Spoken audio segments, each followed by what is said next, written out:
2019 में जोधपुर विश्वविद्यालय के तमाम युवा साथियों ने अगर छात्र संघ अध्यक्ष नहीं बनाया होता तो शायद आज हम लोग और मेरे जैसे कितने तमाम युवा साथी हैं जो इन सदन की सीढ़ियों तक नहीं पहुंच पाते। आज प्रदेश की सबसे बड़ी पंचायत में हमें पहुंचाने में सबसे बड़ा जो योगदान है वो उच्च शिक्षा और विश्वविद्यालयों का है। मोदी जी का सपना है कि 1 लाख नए युवाओं को राजनीति में लाया जाए ताकि इस देश की नींव को और मजबूत किया जाए। उसके लिए जरूरी है कि हम छात्र संघ चुनाव जैसे राजनीति की जो नर्सरी है उसको शुरू करें। बेसिक इंफ्रा तमाम आरोप और प्रत्यारोप से नहीं होगा। हम सभी को पक्ष और विपक्ष को एकजुट होकर मिलकर मजबूती के साथ करना होगा, क्योंकि उच्च शिक्षा जो है वो प्रदेश की नींव है। अगर हम सब प्रयास कर रहे हैं कि 2047 तक हमारा ये प्रदेश विकसित प्रदेश बने, ये देश विकसित देश बने, तो निश्चित रूप से पक्ष और विपक्ष दोनों को मिलकर उच्च शिक्षा को मजबूत करने की जरूरत है। आज मैं यहां विश्वविद्यालय की बदौलत खड़ा हूं। 2019 में जोधपुर विश्वविद्यालय के तमाम युवा साथियों ने अगर छात्र संघ अध्यक्ष नहीं बनाया होता तो शायद आज हम लोग और मेरे जैसे कितने तमाम युवा साथी हैं जो इन सदन की सीढ़ियों तक नहीं पहुंच पाते।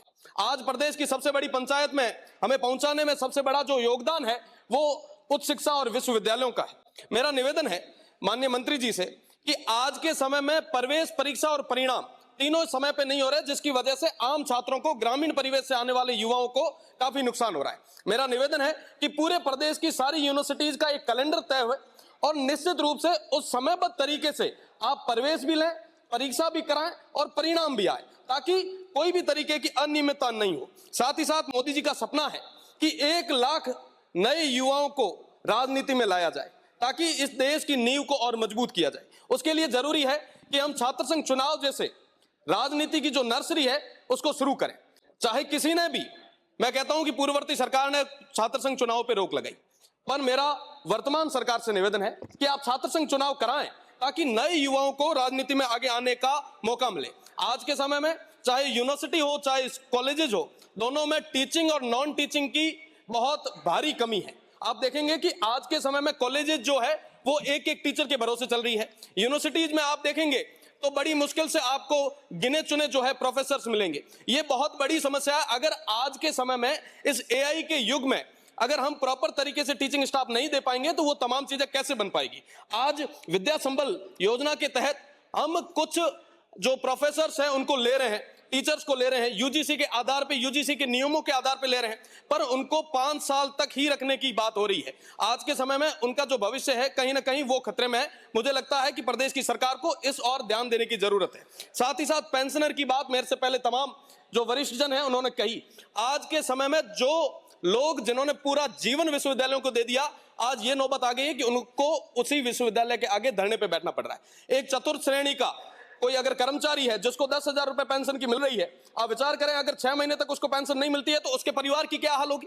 8 मिनट। और ये बहुत बड़ी समस्या। मेरा निवेदन है प्रदेश की सरकार से कि इस और ध्यान दें और उन तमाम लोगों को पेंशन कैसे हम दे पाए इसके लिए माकूल व्यवस्था हो। साथ ही साथ क्योंकि वित्तीय चीज है, मेरा निवेदन है माननीय मंत्री जी से कि जितने भी यूनिवर्सिटीज और कॉलेजेस के एल्यूमनाई हैं उनका उपयोग करें ताकि हम ज्यादा से ज्यादा जो है वो फंड भी इकट्ठा कर सकें, उनका योगदान ले सके। अगर हम योगदान लेंगे तो निश्चित रूप से इसका हमें फायदा भी मिलेगा। एमबीएम और जोधपुर यूनिवर्सिटी की मैं विशेषकर बात करूंगा। जोधपुर विश्वविद्यालय की एमबीएम एक फैकल्टी, एक कॉलेज हुआ करती थी, उसको आपने यूनिवर्सिटी बनाई, बहुत स्वागत योग्य कदम है, बहुत अच्छा आपने काम किया। पर आज ये स्थिति है कि एमबीएम के अंदर इंजीनियरिंग के अलावा भी बाकी आर्ट्स और कॉमर्स के जो है वो सब्जेक्ट चल रहे हैं। और जोधपुर यूनिवर्सिटी क्योंकि दोनों ही 1 किलोमीटर की परिधि में है और एक ही किलोमीटर में अगर दो यूनिवर्सिटी चलेगी तो निश्चित रूप से दोनों को नुकसान होगा। ना तो इंफ्रास्ट्रक्चर है, ना फैकल्टी है और तमाम चीजों की कमी है। मेरा प्रदेश की सरकार से एक अनुरोध है, निवेदन है कि आप एमबीएम को स्पेसिफिक इंजीनियरिंग के लिए ही करें और जोधपुर विश्वविद्यालय को आप जीवित अगर रखना चाहते हैं तो उसके अंदर आर्ट्स और तमाम जो पुराने जो कोर्सेज हैं उनको आप चालू रखें। साथ ही साथ प्लेसमेंट अपने आप में बहुत बड़ी चीज है। आज हम कहीं पे भी प्लेसमेंट की बात नहीं कर रहे हैं। वो युवा जिनको हम ग्रेजुएट करके भेजेंगे कहां? आज जो ग्रामीण परिवेश से जो विद्यार्थी आता है, बड़ी मुश्किल से यहाँ पे ग्रेजुएट होता है, किसी भी कोर्स में एडमिशन लेता है, उसके बाद में क्या उनके जीवन के आगे कहीं ना कहीं एक अंधेरा आ जाता है। मेरा निवेदन है कि प्लेसमेंट की ओर हम सोचें। एआई का जमाना है, रोबोटिक्स की बात हो रही है, इन तमाम चीजों पे बात करने की जरूरत है। साथ ही साथ आपने देखा होगा कुछ दिन पहले तमाम जो विद्यार्थी हैं, जो जोधपुर विश्वविद्यालय से एफिलेटेड है कॉलेजेस, उनके विद्यार्थी धरने पे बैठे क्योंकि परीक्षा शुल्क को 2 से 3 गुना बढ़ा दिया गया।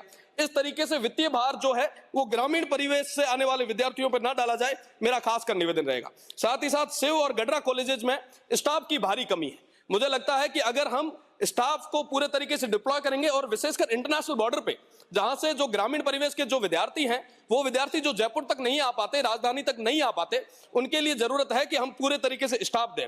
साथ ही साथ बाड़मेर पीजी कॉलेज पे ज्यादा काम करने की जरूरत है, हरसाणी में नई कॉलेज खोलने की जरूरत है। साथ ही साथ एक महत्वपूर्ण विषय है जो आए दिन हम लोग देखते हैं, आज के समय में अगर किसी का, मानिए मैं बहुत महत्वपूर्ण बात है, आज के समय में अगर किसी भी युवा पे कोई मुकदमा दर्ज हो जाता है, वो परीक्षा की तैयारी कर रहा है, अगर कोई पारिवारिक विवाद के कारण भी अगर मुकदमा दर्ज हो जाता है तो उसको सरकारी नौकरी में नियुक्ति नहीं मिलती, उसको कोर्ट के चक्कर निकालने पड़ते हैं। मेरा निवेदन है, क्योंकि ये पॉलिसी डिसीजन है, प्रदेश की सरकार इस बारे में सोचे, क्योंकि कई सारी जो षड्यंत्र के आधार पे भी कई युवाओं को जो है इस तरीके से वंचित कर दिया जा रहा है। साथ ही साथ मेरा निवेदन है कि आज के समय में या पूर्ववर्ती सरकार के दौर में कोविड टाइम में पेपर लीक के कारण कई सारे युवा जो है वो भर्ती परीक्षाओं से बाहर हो गए। मेरा निवेदन है कि उनको एक बार वापस जो है वो मौका देने की जरूरत है। साथ ही साथ जनजाति विभाग की बात चल रही थी, बुनियादी जो सुविधा है उसके लिए हमारे जितने भी जनजाति भाई हैं वो अभी भी तरस रहे हैं, विशेषकर भील समाज के लोग। आज के समय में भील समाज के लोगों में शिक्षा की कमी है, क्योंकि मैं पश्चिमी राजस्थान से आता हूं, मैं वहां की बात करूंगा। ये लोक कला के वाहक हैं, बाबूजी की पढ़ आज भी भील समाज के हमारे तमाम वो जो मजबूत लोग हैं वो गाते हैं। महाराणा प्रताप के समय से लेके आज तक हमेशा इन्होंने मजबूती से पहली पंक्ति में खड़े होकर समाज को आगे बढ़ाने में काम किया है। मेरा निवेदन है कि कृषि कनेक्शन में भी एससी की तर्ज पे एसटी को जगह मिलनी चाहिए। साथ ही साथ गाड़िया, लोहार, जोगी, ग्वारिया, ओड, सांसी, नाथ, कालबेलिया, भील, मंगनियार, लंगा और साथ ही साथ देवासी, रबारी और पाक विस्थापित तमाम जितने भी हमारे लोग हैं, इनको समयबद्ध तरीके से जमीन आवंटित की जानी चाहिए, क्योंकि इनके पास रहने के लिए जगह तक नहीं है। मेरा निवेदन रहेगा कि वन रक्षक, रेंजर, तमाम जितने भी लोग हैं और जो नौकरी में है, उनके पास ना तो वाहन है ना कोई भी तरीके का शस्त्र है। मेरा निवेदन रहेगा माननीय मंत्री जी से कि आप इस और सोचें। साथ ही साथ आए दिन माफियाओं से लड़ते लड़ते हमारे रेंजर्स और तमाम जो वन रक्षक है वो कहीं ना कहीं भेंट चढ़ रहे हैं, उनको मजबूत करने की जरूरत है, उनको ताकत देने की जरूरत है। माननीय मंत्री जी, आप बहुत मजबूत है, आप अगर इनको मजबूत करेंगे तो निश्चित रूप से ये जो वन्य संपदा है ये बचेगी। साथ ही साथ खाली पदों को भरने के लिए आप लगातार प्रयास भी कर रहे हैं, मैं इसके लिए आपका आभार व्यक्त करता हूं,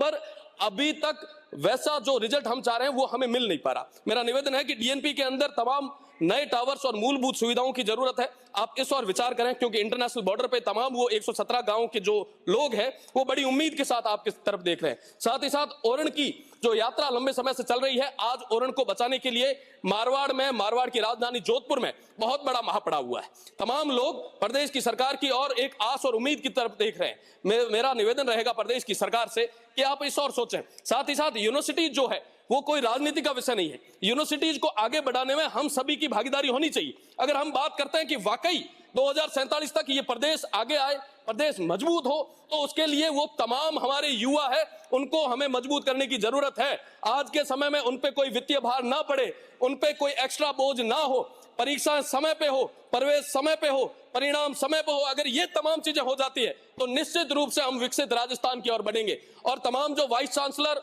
और तमाम जो भर्तियों की बात है उसकी ओर मत जाइए, आप तो बेसिक इंफ्रा को मजबूत कीजिए। हर जो कॉलेज आपने स्टार्ट की है उसके अंदर अगर प्रॉपर तरीके से आप स्टाफ रिक्रूट करते हैं तो निश्चित रूप से हम तमाम चीजें कर सकते हैं। राजस्थान इतना मजबूत प्रदेश है, वहां के युवा इतने मजबूत है कि हर काम करने में वो सक्षम है, पर उनको बेसिक इंफ्रा की जरूरत है। बेसिक इंफ्रा तमाम आरोप और प्रत्यारोप से नहीं होगा, हम सभी को, पक्ष और विपक्ष को एकजुट होकर मिलकर मजबूती के साथ करना होगा। आपका बहुत बहुत धन्यवाद। जय हिंद, जय भारत।